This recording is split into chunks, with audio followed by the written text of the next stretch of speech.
Now at 9, RSV and the flu are being blamed for closing some school buildings in southeast Kansas. Your reaction to last night's Georgia Senate runoff and what it means for both parties in Congress. I'm Mike Emanuel in Washington. I'll take a closer look next. Thank you for joining us tonight. I'm Jordan Abbey. Firefighters responded to flames and smoke coming from a southwest Missouri home earlier this morning. The fire started around 5 a.m. on the 200 block of 8th Street. Both Sarcoxie Fire and the Sarcoxie Rural Fire Departments responded, along with Mercy Ambulance and Jasper County Sheriff's deputies. We're being told the fire started in the back area of the home. 2 adults were inside. They, however, made it out safely, thankfully. As the nation continues to deal with the rising cases of influenza and RSV, a local county school is taking some precautions. KOAM Sagun Babadeli has more. After 200 staffs and students were out sick from RSV and influenza A, the Oswego, Kansas superintendent on the school board canceled school and activities on December 8th and 9th. A little over 40% in one of our buildings, about 37% in another building, and about 25 to 27%, just depending on this afternoon's numbers, in our third building. After it was discovered that the virus is spreading fast, the superintendent and the school board took immediate steps to stop it. So our existing custodial maintenance staff will combine in all 3 buildings over the next 2 days. We will disinfect, clean, and sanitize, as well as we have a flu fogger, is a good way to call it or name it, and we will use that in all corridors, classrooms, and big spaces in our buildings. After the decision was made to close school, the superintendent notified parents about the closure. I spoke to some parents at Neosho Heights Elementary School, and they tell me how they feel about this. Well, I think it obviously has to be a bigger problem if they're going to close the school down for 2 days, but I think it's a good preventive measure since parents still send their kids to school sick. No, my kids come home a couple times this year for being sick. It's something to keep our children safe and get them healthy again and get them going back to their learning activities. Shaw says the decision to close school is best. Continuing school this week with the trends that we have, particularly at the junior senior high where we're really on the uptake right now, we will have many more students probably that would be infected in the next 2 days if we stayed in school. Reporting in Oswego, Shagun Bamdele, KOAM News. School is going to be back open on December 12th. The South Coffeyville, Oklahoma Police Department today said its final goodbyes to a K-9 officer. KOM's Carrie Worthen spoke with officers about K-9 Taz. We've been busy. It's a small town, but this dog has worked enough in the few years he's worked to last a lifetime. He's made my whole career. So I'm forever grateful for him. Best partner I could have asked for. 7-year-old Taz was a drug dog and helped serve the community since 2018. His handler, Officer Sheldon Rivers, was there for his last ride. Oh, he was my family for a few years. It was 12-hour shifts, all 12 hours, and then it's time to go get put up and get some rest. But that was his favorite time, was being up and working. He's going to be very, very hard to replace because he was just an outright good working dog. He knew when he came out of the pen it was time to go to work. He enjoyed it. As soon as you open the gate in the pen, he would automatically go up to the back door of the patrol vehicle and set until the handler opened it. I mean, he was just ready to go work. Taz's hips had continually become worse, and he was in pain and had a hard time walking. He was taken to Independence, Kansas, to an animal hospital to be euthanized. There's a trust that you gain and he gains with you, that no matter what, you know that he's going to be right there. The amount of time and hours that we spend with these dogs is more than our family. We do a lot of training with these dogs, and they go home with us, they come to work with us, they ride around in the patrol car, they help keep us safe along with other officers. Hopefully we can send out Taz with a positive note and with the respect he's earned, because he's definitely earned it. In South Coffeyville, Carrie Worthen, KOAM News. Officers say they tried to spoil Taz past couple of weeks with treats and his favorite ball. He was laid to rest in Nowata, Oklahoma. Republicans doing some soul searching this after last night's runoff election in Georgia, where incumbent Senator Democrat Raphael Warnock beat Republican Herschel Walker. GOP lawmakers divided about who and what even is to blame. The victory now gives Democrats an easier path to controlling committees in the Senate and moving bills a lot quicker. Fox News Chief Washington correspondent Mike Emanuel reports from Washington. A day after the Georgia runoff, Democrats are elated. But a big win for the people of Georgia and people of America. They now have a 51-49 majority in the Senate. We hope that we'll be able to move things forward with greater speed. That's Majority Leader Chuck Schumer's plan, but the big issues are going to call for compromise. One of the things I hope to do as leader is, even in this new electoral climate, is reach out to Republicans. But he won't have to reach out on everything. Senate Democrats can now push through judicial and cabinet nominees with their own votes. Over in the House, Republicans will be in charge, and they plan to tighten the purse strings. We've got to get away from these big spending bills. It's why we have the inflation and the high cost of everything today, because government went on a drunken spending spree for the last 2 years. You know, every bill was $1 trillion this and $1 trillion that. That's the hope of Republicans, who say voters want to see both sides come together to solve problems. If we pick the right issues, I think we can push the agenda more right of center, even with 49 senators.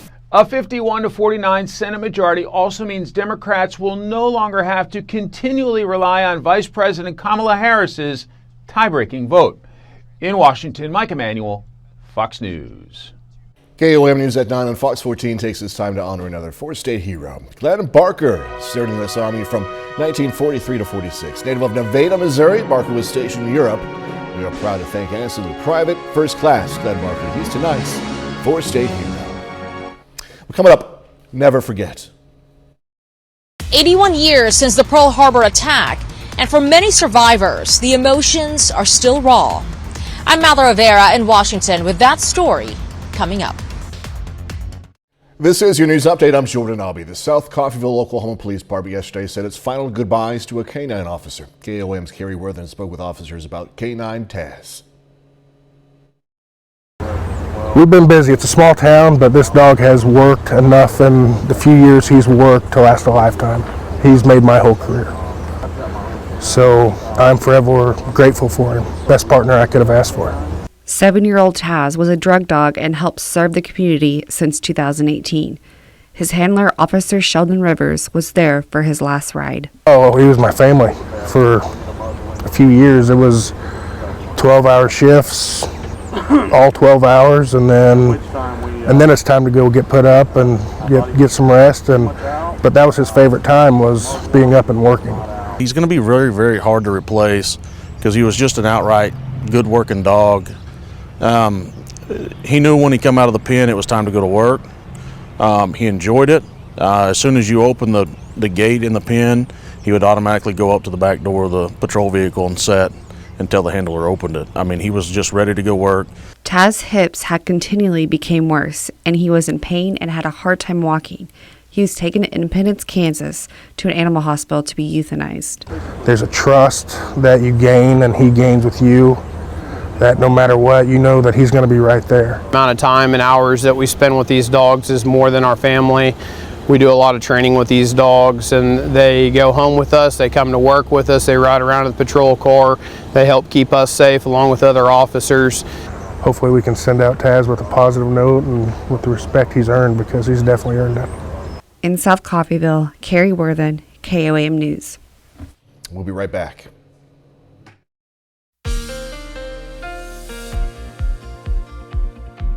Well, it definitely turned out to be another gloomy one for us today, and then the rain has been picking up over the past couple hours. So the roads are wet. Be careful if you are going to be out tonight as rain continues. You can see a nice shot, Indigo Sky Casino and Resort, and the parking lot full and wet.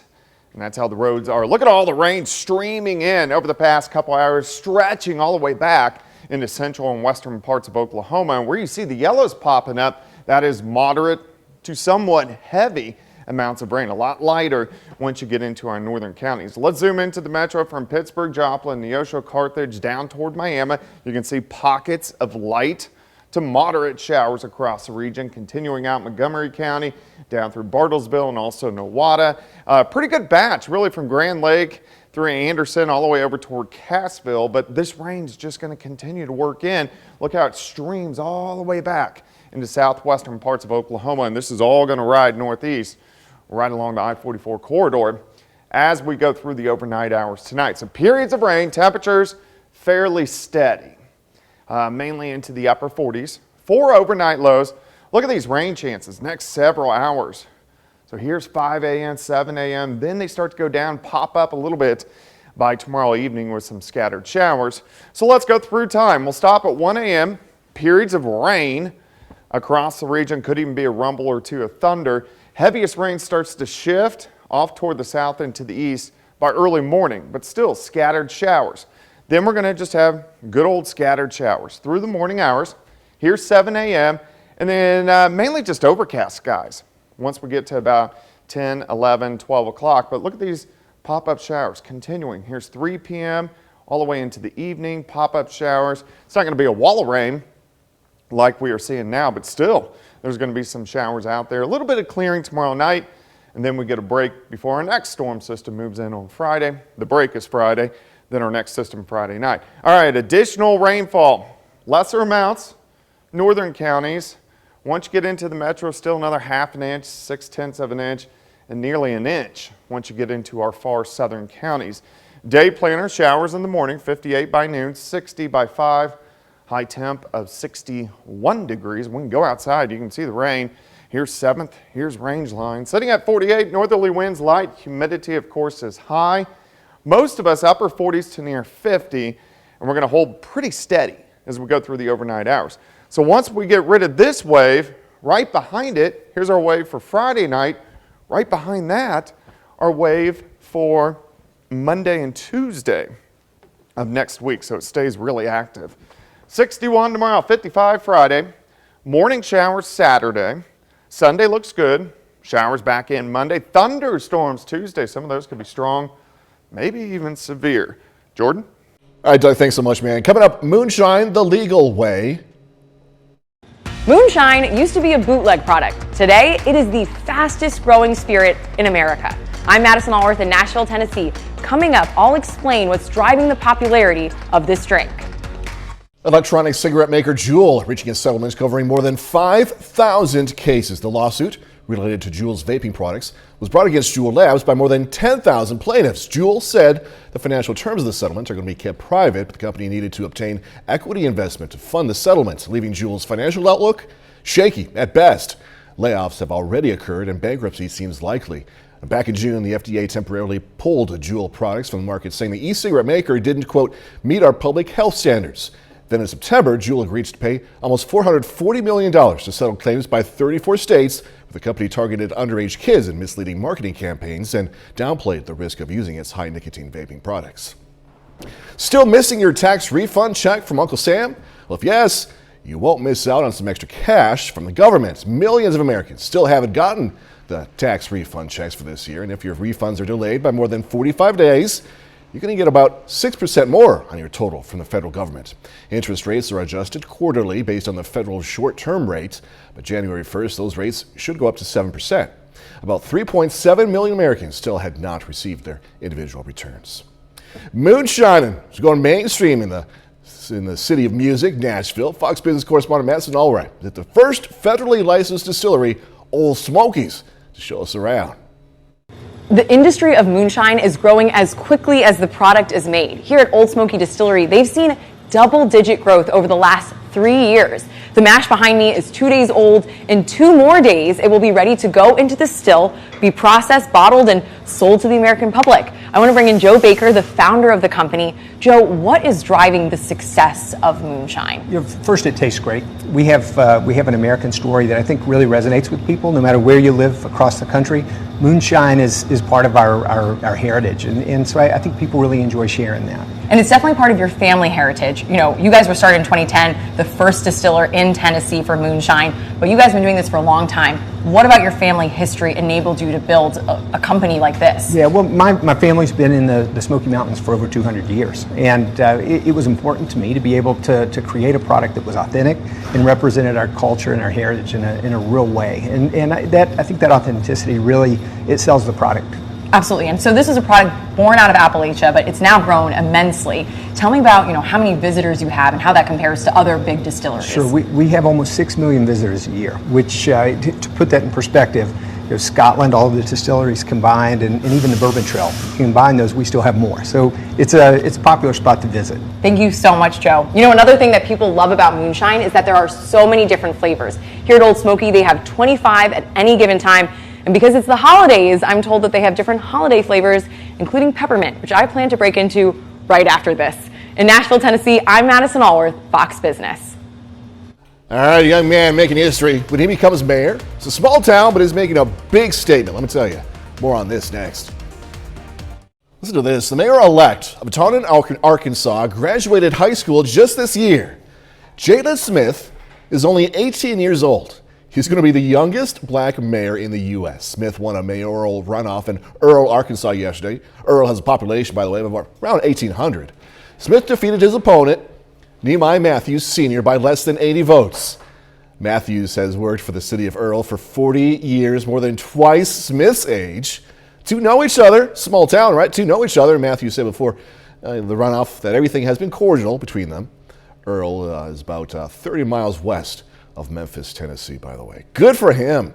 Good for him. He wants to make a difference. He's going to make a difference.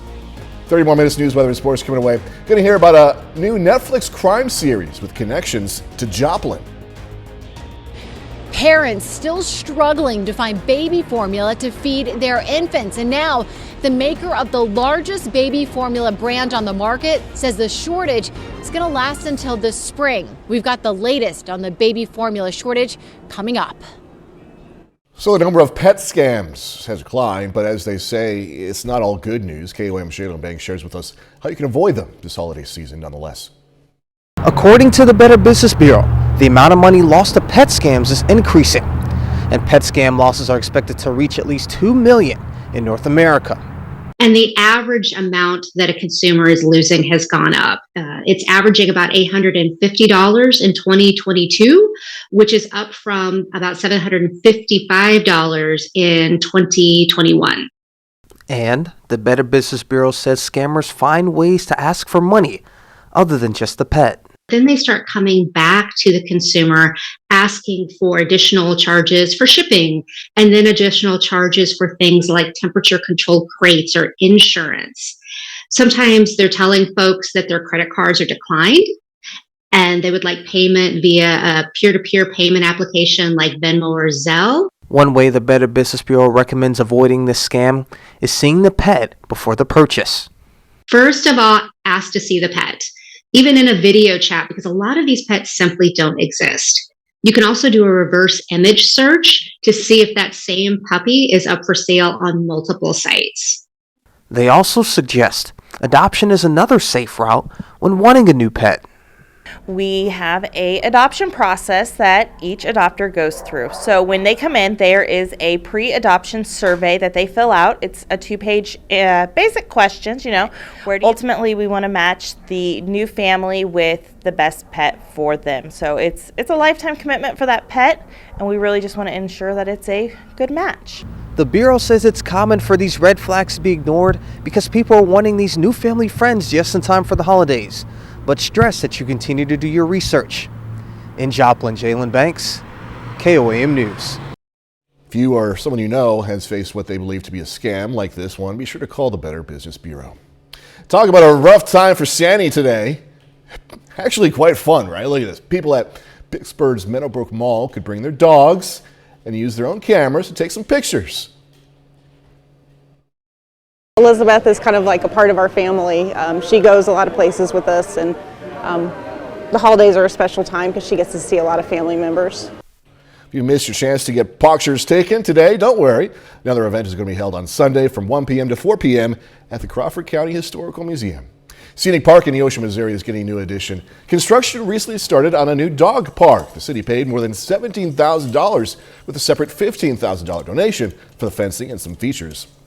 Features range from cones the dogs can run around, of course, a bridge for dogs, a bench for grooming, even a doggo watering station.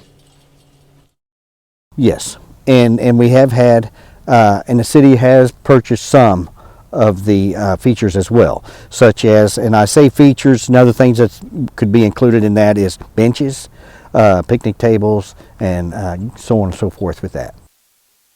Parks and Rec Department also applied for a $25,000 grant to add more features. It's going to be free to the public, expected to be completed by January 31st. Netflix is filming a true crime documentary. It's called I Am a Killer, featuring a Joplin man who was convicted of first-degree murder. Gary Black fatally stabbed Jason Johnson back in 1998, but Johnson is not the only victim. KOAM's Amber Jenkins spoke with a Joplin man who recounts his encounter with his killer. Gary Black actually shot me. They robbed me, shot me, and left me for dead. Jackie Clark Sr. was robbed and shot by Gary Black near I-44 in Joplin when he was 18 years old. I knew just to lay still, real still, because I could feel the blood running out of me, out of my back, and you could stick almost like 3 fingers in my back. The encounter left Jackie with lifelong scarring and health issues. I lost part of my lung, half my lung, spleen, hit my pancreas real hard. They was really worried about it, perforated it really, really bad, but it did heal. Took a lot of intestine out, you know, so I got real bad scars, you know, so but I had strong will to live. Even his children lived in fear due to Gary Black. And I never saw what he looked like until probably 14 years ago or so, but I just had this mental image of him, and I would have all these nightmares where his face was in that window. It was like just a reoccurring nightmare of him his face being in that window. If Jackie looked into the eyes of the man who left him to die, he'll see pure evil. What's he gonna tell me? He's sorry? And I don't think he is. He might be sorry that I lived, because if I had lived, he would have got off. He's been the source of nightmares my entire life, you know, and what he did to my dad and what he did to Jason, and if he wasn't locked away, what he'd probably do to other people. After barely surviving, Jackie wanted to spend his life saving others. I was a volunteer fireman before that, but that's when I decided I wanted to be a fireman. Reporting in Joplin, Amber Jenkins, KOAM News. Netflix's season 4 of I'm a Killer is going to premiere on December 21st. High rent prices and layoffs causing millennials to move back home with parents. According to a survey by PropertyManagement.com, 1 in 4 millennials are currently living with their parents. 1 in 8 millennials moved back home within the past year. This is rental prices across the country have risen dramatically. They're going to likely continue into 2023. No one asked why they moved back in with mommy and daddy. 51% say they did it to save money, while 39% say they couldn't afford the rent by themselves and needed to make more money to make it on their own. Hey, you gotta do what you gotta do, right? Poll shows 65% of policyholders admit they have no idea even what their home insurance covers. All of it, anyway. Those surveyed said the most important coverage includes fire damage, storm damage, and coverage for personal valuables.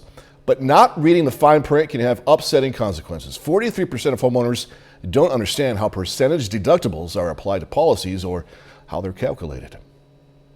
It's been nearly a year since the baby formula shortage started, and parents are still struggling to find what they need, even today. Fox Business correspondent Lydia Hugh is in Montclair, New Jersey with the latest.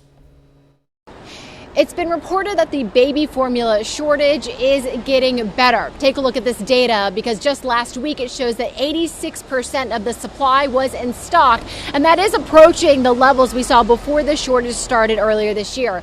But in contrast, if you look at this photo, it shows the shelves at the CVS pharmacy that's located just behind me, nearly bare of baby formula. The chain says they continue to ration purchases of formula across the country.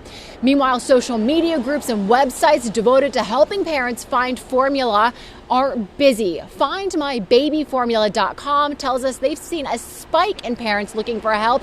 They've registered more than 7,000 people over just the past couple of weeks. Parents we've talked to say finding formula, it's getting harder, not easier. Watch this. For us, it seems like it is only getting worse. That no stores have it in stock right now. Within the surrounding area. One day I called 30 different supermarkets. And then I've gone to supermarkets where they'll tell me, oh yeah, we have it in stock. And I've driven the distance and get let down because they don't have it. It breaks my heart, because it's like, this is our future. This is our generation. You know, as a great country we live in, We can't feed babies. Meanwhile, an independent report issued yesterday finds a lack of leadership at the FDA during the baby formula crisis has led to perceived constant turmoil at the agency. The agency's commissioner, Dr. Robert Califf, issued a statement in response saying plans for changes at the agency are going to be released in January, but that does little to provide relief to parents who need baby formula now. And that comes as the maker of the largest baby formula on the market, Enfamil, says shortages are expected to last through the spring. Reporting from Montclair, New Jersey, Lydia Hu, Fox Business. And a bit later, a growing addiction among young people. Marijuana use among children has more than doubled in the past 2 decades. I'm Lucas Tomlinson in Washington. I'll have the details coming up.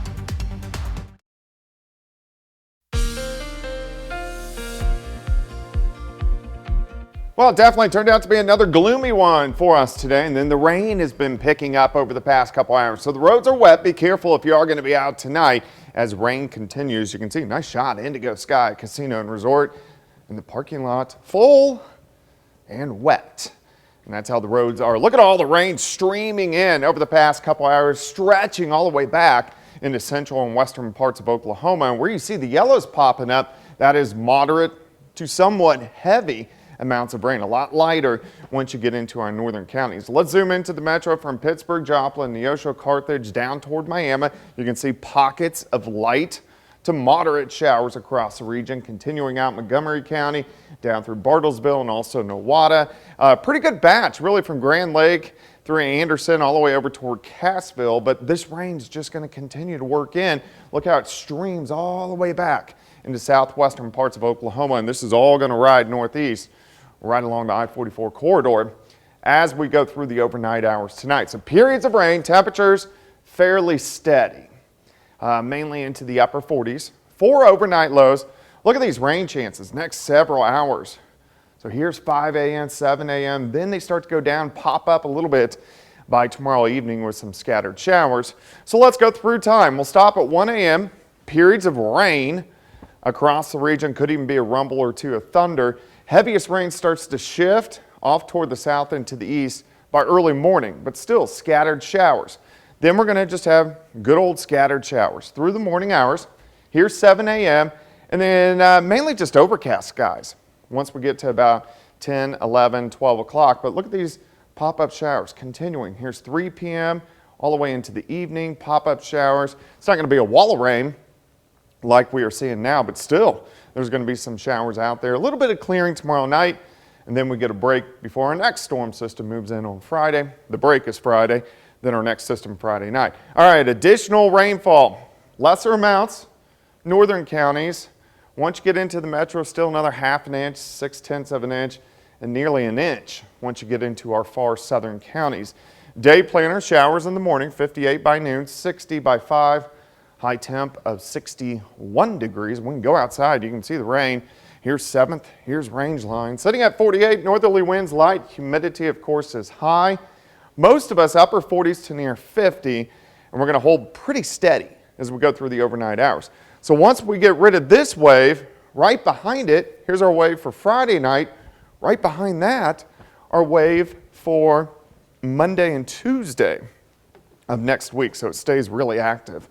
61 tomorrow, 55 Friday, morning showers Saturday, Sunday looks good, showers back in Monday, thunderstorms Tuesday, some of those could be strong, maybe even severe. Jordan? All right, Doug, thanks so much. Coming up with sports, Pitt State basketball hitting the road for a conference doubleheader against the Newman Jets. Plus, going to hear from Webb City head football coach John Rodriguez on his decision to retire after a historic 26-year run leading the Cards.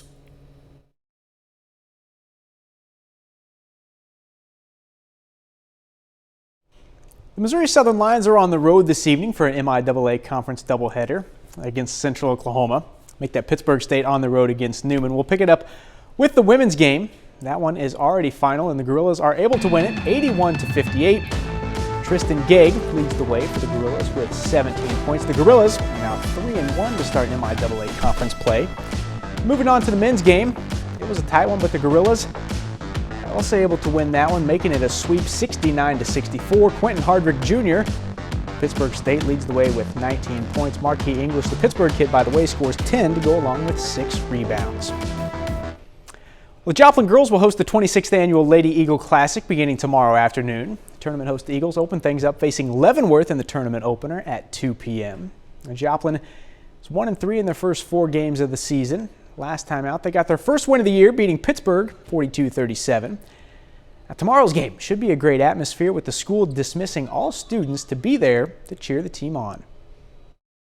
It's a really great experience, especially getting to play in front of our whole school. It's just like more of a reason to play better, you know, just to show Joplin that we're better than what they think we are. We just won, so now we're going to continue that over into the Lady Eagle Classic. It's at home, so just see if we can come out and play as strong as we did against Pittsburgh. Being able to have a tournament here with the high caliber teams coming in and just to challenge us and allow us to compete, I'm very excited about. Webb City High School head football coach John Roderick announced his retirement on Monday afternoon. Roderick spent the last 26 years leading the Cardinals football program. In those 26 years, he led one of the most successful programs in the state of Missouri and really in the country. The Cardinals won 90% of their games with Roderick as the head coach, including 13 state championships and 22 district titles. We had a chance to visit with him today about his retirement and his final meeting with the Webb City players. That is definitely the hardest part of it, you know, just knowing that you got to look some kids in the face and say, hey, I'm not going to do this anymore. Just, you know, making sure they understand that your door's always open, you love them, and you know, you do anything for them. They understand things, and from the day the day I've been here, at least I've tried to get the message across to all of our players, all of our coaches, that this has never been about one person. You know, never been about one single player, one single coach. You know, this is it's bigger than that, and you know, that's the main message I think I had, you know, as far as the kids go. You can check out our full interview with head coach John Roderick on our website, KOAMnewsnow.com. And that's it for sports. We're back after this. As legal marijuana becomes more widespread, there are new concerns about an increase of children using this drug. Fox News correspondent Lucas Tomlinson has this story.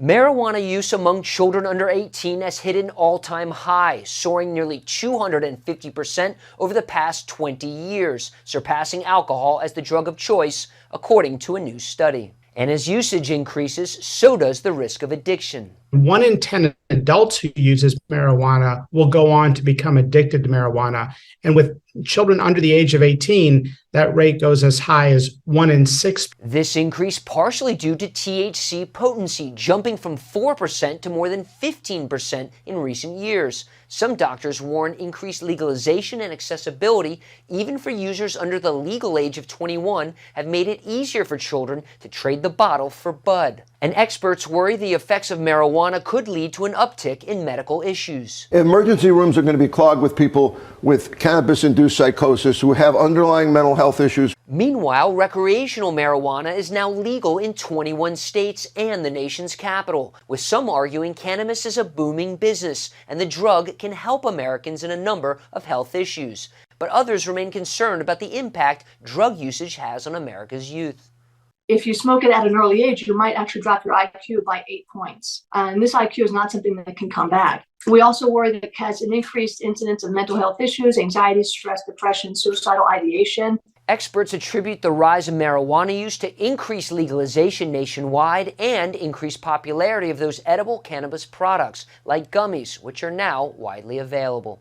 In Washington, Lucas Tomlinson, Fox News. Gotta check out a new music video from the Backstreet Boys. Yes, the Backstreet Boys. Hollywood Nation coming up.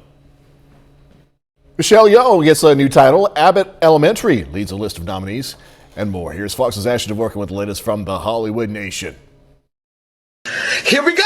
Lovato teases a new list of nominees are announced, and Yeoh's iconic status is celebrated in the Hollywood nation. Michelle Yeoh has been named Time's 2022 Icon of the Year. The recognition is part of a special category in the magazine's annual Person of the Year issue. She also made the publication's list of 100 most influential people of 2022 back in May. It is time to get this party started. The Critics' Choice Awards has revealed its 2023 nominees in TV. The teachers of Abbott Elementary lead with 6 nominations, including Best Comedy Series and Best Actress in a Comedy Series for show creator and star Quinta Brunson. AMC's Better Call Saul follows with 5 nods, including Best Drama Series and Best Actor in a Drama Series for Bob Odenkirk. The ceremony will be held in Los Angeles and air on the CW January 15th. There's something in the air. The Backstreet Boys spread holiday cheer. The group released the music video for Christmas in New York. The song is off their new holiday album, A Very Backstreet Christmas, which debuted at #1 on Billboard's top holiday albums chart. And Demi Lovato may be working on new music. The Grammy-nominated singer teased TikTok followers with a video about being back in the studio. Lovato released her 8th and most recent album in August. In Hollywood, Ashley Dvorkin, Fox News. That's our time for tonight. Thanks so much for joining us. Going to leave you tonight with some video of the Christmas light display over at King Jack Park in Webb City, Missouri. Have a great, safe rest of the night. Do this all again tomorrow. See you then.